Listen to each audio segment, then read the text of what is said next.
ہم بات کرتے ہیں کہ ہم نے بات یہ کی تھی کہ حضرت عبداللہ رضی اللہ تعالیٰ عنہ یہ ملک شام جاتے ہیں تجارت کے لیے، واپسی میں ان کی طبیعت خراب ہوتی ہے اور یہ بنو عدی بن نجار کے یہاں رک جاتے ہیں اور وہیں پہ 1 مہینہ تک بیمار رہتے پھر انتقال کر جاتے ہیں۔ ان کی خیر خبر لینے کے لیے حارث آتے ہیں تو انہیں یہ پتہ یہ چلتا ہے کہ میرے بھائی کا انتقال ہو چکا، اور یہ خبر لے کر جب مکہ المکرمہ ہو جاتے ہیں تو ان کے ماننے والوں پر غموں کا پہاڑ ٹوٹ پڑتا ہے۔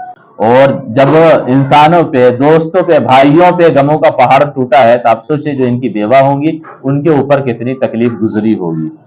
امام واقدی نے لکھا ہے کہ حضرت عبداللہ کے وصال اور عمر کے بارے میں سب سے بہتر روایت یہ ہے کہ اس وقت 18 سال کی عمر تھی، 18 سال کی۔ ایک روایت یہ ہے کہ 25 سال کی تھی، اور ہم نے اس سے پہلے بات یہ کی تھی کہ جب ان کو ذبح کرنے کی بات آئی تھی تو ان کی عمر کتنی تھی؟ 18، اور اسی سال ان کی شادی کی بھی بات آ گئی۔ اب 18 سال میں اگر شادی ہوئی ہے تو یہ مان سکتے کہ اسٹارٹنگ میں شادی ہو گئی ہو، قربانی کا بھی مسئلہ اسٹارٹنگ میں ہوا اور شادی بھی ہو گئی ہو، پھر حمل جب ٹھہر گیا تو یہ ملک شام گئے ہو، پھر کیا انتقال کر گیا۔ حضرت عبداللہ رضی اللہ تعالیٰ عنہ، حضرت آمینہ رضی اللہ تعالیٰ عنہ کے علاوہ پھر کوئی اور نکاح نہیں کیے، اور ان کے انتقال کے بعد حضرت آمینہ رضی اللہ تعالیٰ عنہ بھی پھر کوئی نکاح نہیں کرتی۔ محمد بن عمر اسلمی یہ لکھتے یہ ہیں کہ حضرت عبداللہ نے جو ترکہ چھوڑا تھا، جو میراث یہ چھوڑ کے دنیا میں گئے تھے، اس میں حضرت ام ایمن 5 اونٹنیاں اور کچھ بکریاں تھی۔ ان کی کل جائیداد جو تھی ایک حضرت ام ایمن ہے۔ نبی صلی اللہ علیہ وسلم ان کو ماں کہا کرتے تھے، اس لیے کہ نبی صلی اللہ علیہ وسلم ان کے دودھ مبارک کو بھی نوش فرمائے۔ یہ بات سمجھیں، تو حضرت ام ایمن ہے، ایک تو حلیمہ سعدیہ ہے۔ آپ یہ دیکھیں نبی صلی اللہ علیہ وسلم کی ولادت کے بعد حضرت آمینہ رضی اللہ تعالیٰ عنہ یہ جو ماں ہے یہ دودھ پلائی ہیں۔ اب ایک یہ پتا چلا کہ حضرت ام ایمن بھی پلائی ہیں، اور پھر حلیمہ سعدیہ رضی اللہ تعالیٰ عنہ کے بارے میں تو ہم جانتے ہیں، باقی اور آئے گی باتیں۔ یہ بات سمجھ میں آ رہی ہے؟ اب نبی صلی اللہ علیہ وسلم جس سال پیدا ہوئے اس سال کے بارے میں ایک واقعہ بہت ہی اہم واقعہ وقوع پذیر ہوا تھا، اور اس واقعے کو ہم کس نام سے جانتے ہیں؟ اصحاب فیل کے نام سے۔ آپ سورہ فیل پڑھیں گے، اس کے اندر اللہ تبارک و تعالیٰ واقعہ فیل کو ہی ذکر فرمایا ہے کہ واقعہ فیل یہ ہے۔ اصحاب فیل کا واقعہ صحیح روایت کے اعتبار سے اسی سال رونما ہوا، ظاہر ہوا جس سال نبی کریم صلی اللہ علیہ وسلم دنیا میں جلوہ گر ہوئے، اور اکثر علماء اکرام کا یہی موقف ہے۔ اب ہاتھی والے جو ہلاک ہوئے اس کے تعلق سے علماء اکرام فرماتے ہیں کہ 2 وجہ سے، ایک تو نبی صلی اللہ علیہ وسلم کی برکت تھی، دوسرا یہ کعبہ معظمہ کی برکت۔ کعبہ معظمہ اور نبی صلی اللہ علیہ وسلم کی برکت کی وجہ سے اللہ تبارک و تعالیٰ پورے ہاتھی والوں کو ہی پورا تباہ و برباد کر کے ہلاک کر دیا۔ یہ جو ابرہا کی جو فوج تھی اصحاب فیل، یہ مذہبی اعتبار سے عیسائی تھے، اور وہ لوگ اس وقت ٹھیک تھے، وہ لوگ اس وقت کیا تھے؟ ٹھیک تھے، لیکن سب ٹھیک نہیں تھے، سب ٹھیک بھی نہیں تھے۔ کہا گیا ہے کہ ان کا دینی اعتبار سے ان کی حالت وہی تھی جو مکے والی کی حالت تھی، کہ وہ لوگ بھی عیسائیت سے بہت کچھ ختم کر کے بتوں کی پوجا کی طرف آ گئے تھے، اور اکثر جو ہے مکہ میں رہنے والے یہ بھی کیا کرنا شروع کر دیے تھے؟ بتوں کی پوجا کرنا شروع کر دیے تھے۔ تو اللہ تبارک و تعالیٰ نے اہل مکہ کی ایسی مدد فرمائی ہے جس میں کسی انسان کا دخل ہی نہیں، اور کوئی انسان مدد ہی نہیں کر سکتا، اور اس طرح مدد اللہ تبارک و تعالیٰ نے ان کی فرمائی، اور یہ اعلان فرما دیا کہ اے قریش کے لوگوں، تمہاری مدد اس لیے نہیں کیا ہوں کہ تم بہت ہی زیادہ عزت والے ہو، بس ایک سبب تو یہ ہے کہ میرا محبوب تم میں آنے والا ہے، اس کی برکت سے میں تمہاری حفاظت کر رہا ہوں، اور خانہ کعبہ کو بھی وہی عظمت عطا فرمائے گا۔ اس وجہ سے خانہ کعبہ اور نبی کریم صلی اللہ علیہ وسلم کی برکت کی وجہ سے اور ان کے شرف اور کرامت کی وجہ سے میں کعبے کی حفاظت کر رہا ہوں اور ہاتھی والوں کو تباہ و برباد کر رہا ہوں۔ اب اس کی کہانی کیا ہے؟ ایک ذوالنواس تھا، ذوالنواس کہہ لیں، یہ یمن کا آخری مشرک بادشاہ تھا، اور یہ کیا تھا کہ اس زمانے میں کچھ لوگ ایمان لے آئے تھے۔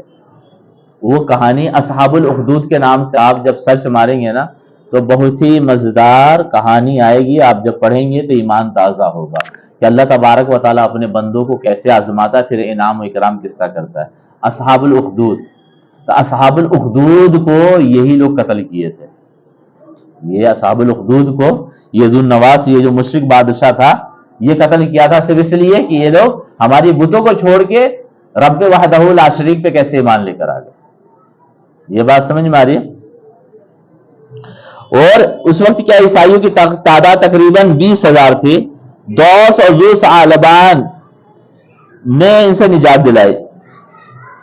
اور یہ کیا ہے دوس ذو ثعلبان؟ وہ کیسے روم کی طرف چلا گیا اور وہ بھی عیسائی تھا. دوس ذو ثعلبان یہ بھی عیسائی تھا، کیسے روم کے پاس چلا گیا. اس نے وہاں سے نجاشی بادشاہ کے پاس لیٹر لکھا اور اپنی پوری کہانی بتائی. تو نجاشی بادشاہ جو تھا حبشہ کا رہنے والا، وہ یہ کیا کہ کچھ فوج تیار کیا اور ان فوج کا امیر جو بنایا، ایک امیر اریات اور دوسرا ابرہہ کو بنایا اور یہ یمن ان دونوں کو بھیج دیا. یہ لوگ یمن گئے تو وہاں پہ بہت ہی زیادہ ان کی لڑائی ہوئی اور یہ ذو نواس جو تھا اس کی فوج جب کٹنے لگی اور ہار کر بھاگنے لگی تو یہ اپنی جان بچانے کے لیے سمندر میں چھلانگ لگا دی. تو ذو نواس کا تو سب کام تمام ہو گیا. اب وہاں پہ نجاشی جن لشکر کو بھیجا تھا اب ان لوگوں کا قبضہ ہو گیا اور اس کے امیر کون تھے؟ اریات اور ابرہہ. اور اب یہ چاہتے ہیں کہ یہ دونوں کہ یہاں پہ میری حکومت ہو، میری حکومت ہو. یا اب حکومت کے چکر میں آمنے سامنے اریات اور کیا ابرہہ آ گئے. تو یہ دونوں کہے کہ چلو ہماری فوجیں اب لڑے گی، جو جیتے گا اسی کا قبضہ ہوگا، یہاں پر اسی کی حکومت ہوگی. یہ دونوں تیار ہو گئے. تو ابرہہ یہ کہا کہ یار ہم دو اپنی فوجیں لڑا کے کیا کریں گے، ایسا کرتے کہ ہم دونوں آپس میں مقابلہ کرتے، جو جیتا وہ حکومت کرے گا. تو اریات کو یہ بات پسند آتی ہے. تو کہا ٹھیک ہے، ایک بندہ ایکسٹرا تیرے طرف رہے گا، ایک میری طرف رہے گا، فوج کو بیچ میں ہم نہیں لائیں گے. اور ان دونوں کی لڑائی ہوتی ہے. تو اریات پہلا جب حملہ کرتا ہے نا تو ابرہہ کی ناک کٹ جاتی ہے. اب ابرہہ کی ناک کٹ جاتی ہے تو اس کا ایک نوجوان جو پیچھے کھڑا تھا، عطورہ اس کا نام تھا، وہ عطورہ اریات کے اوپر حملہ کر دیتا ہے اور ایسا حملہ کرتا ہے کہ یہ اریات مارا جاتا ہے. تو زخمی حالت میں ابرہہ یہ اپنے محل کی طرف لوٹتا ہے، اپنے خیمے کی طرف، مکان کی طرف. وہاں اس کا علاج معالجہ کیا جاتا ہے تو یہ صحت یاب ہو جاتا ہے. تو اب صحت یاب ہو جاتا ہے تو یہ اپنی حکومت یمن میں قائم کر لیتا ہے. اب کیا ہے، نجاشی جو بادشاہ تھا جو لشکر بھیجا تھا، اسے جب یہ خبر ملی کہ میرے دونوں ہی امیر آپس میں ہی لڑ لیے اور ابرہہ ایسا کان کر دیا، تو وہ غصہ کیا اور قسم کھایا کہ میں رب کی قسم کھاتا ہوں کہ میں یمن کی زمین کو اپنے جوتوں سے رون دوں گا اور اس کے پیشانی کے بال کو، ابرہہ کی پیشانی کے بال کو کاٹوں گا. اس کا خون جب تک زمین پہ نہ بہا دوں گا تب تک میں چین کی سانس نہیں لوں گا. اور یہ خبر کہاں تک پہنچی؟ ابرہہ تک. تو ابرہہ بڑا چلاک آدمی تھا. وہ کیا یمن کی کچھ زمین کی مٹی لیا، ایک بوتل میں رکھا، ایک بوتل میں اپنا خون نکالا، اس نے اپنی پیشانی کے بال کاٹا اور تحفے کے ساتھ نجاشی کے پاس اپنا ایک قاصد بھیج دیا اور ایک لیٹر لکھا. اور جب نجاشی کو یہ لیٹر ملا تو وہ پڑھتا یہ ہے کہ بادشاہ سلامت، میں آپ کا ہی غلام ہوں اور آپ کے اشارے پہ ناچنے والا ہی بندہ ہوں. آپ میرے آقا ہیں، آپ جو کہیں گے وہ میں کرنے کے لیے تیار ہوں.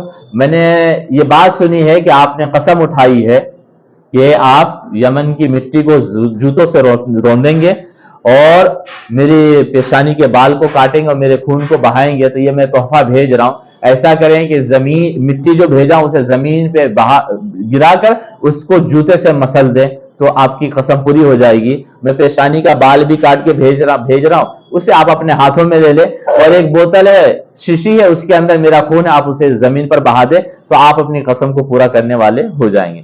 یہ سن کے نجاشی کیا ہے بہت خوش ہوتا ہے تو اس کی حکومت اسی کے پاس رہنے دیتا ہے. یہ بات سمجھ میں آئی؟